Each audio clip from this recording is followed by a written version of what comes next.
وقضى ربك ألا تعبدوا إلا إياه وبالوالدين إحسانا إما يبلغن عندك الكبر أحدهما أو كلاهما ولا تقل لهما أف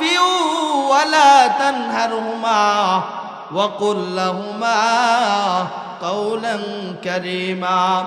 واخفض لهما جناح الذل من الرحمة وقل رب ارحمهما كما ربياني صغيرا আমার আল্লাহ তাআলা বলেন, ও আমার বান্দা বান্দি শোনো, সর্বপ্রথম আমি আল্লাহ তাআলার ইবাদত করবে। ইবাদত করার পর তোমার সর্বনিকটে যে আছে